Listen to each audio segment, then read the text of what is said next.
Di sebuah keluarga, ada seorang gadis kecil yang sangat suka dengan cermin.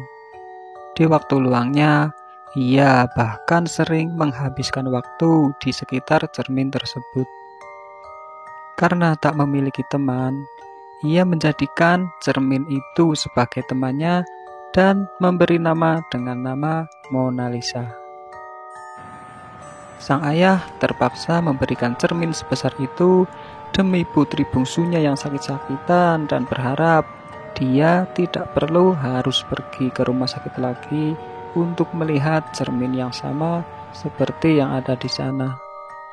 Beruntung, sang putri sangat menyukai keberadaan cermin tersebut di rumahnya. Hingga suatu waktu, saat ia sedang asik bermain, sang kakak datang mendekat dan menyuruh adiknya agar jangan terlalu lama berada di depan cermin.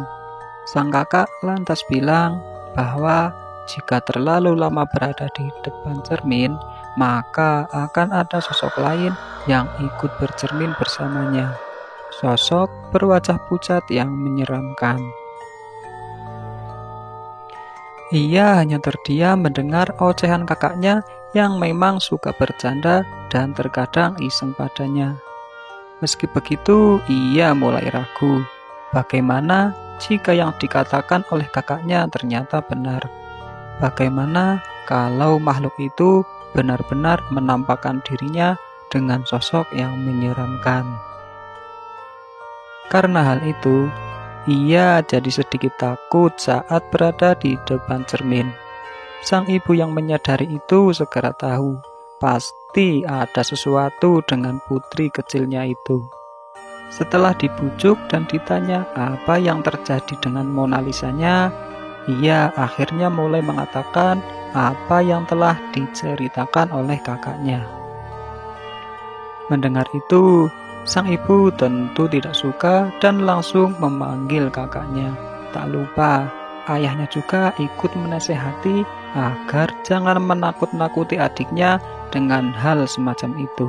Setidaknya, jikapun mitos itu benar, mereka menyuruh sang kakak untuk tidak membicarakannya kepada adiknya yang masih kecil. Apalagi ia sakit-sakitan dan belum jelas kapan akan sembuh.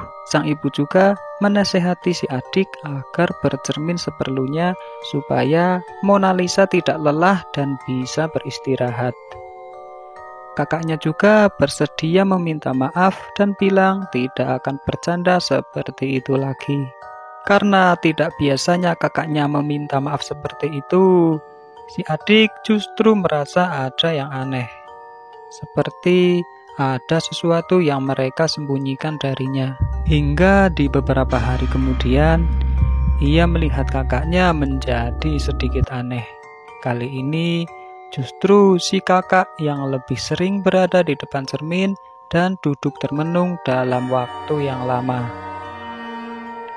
Kedua orang tuanya jadi khawatir dan terus menasehatinya agar jangan berperilaku seperti itu.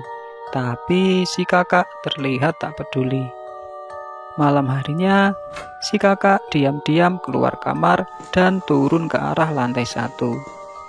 Si adik pun diam-diam mengikuti kemana kakaknya pergi. Rupanya, dia menuju ke arah cermin itu berada dan seperti yang diduga, ia akan duduk di sana. Sambil menangis, si kakak memanggil adiknya agar datang dan menemaninya duduk bersama di depan Mona Lisa. Akhirnya, adiknya datang. Ia berdiri di belakangnya, namun dengan sosok yang jauh berbeda.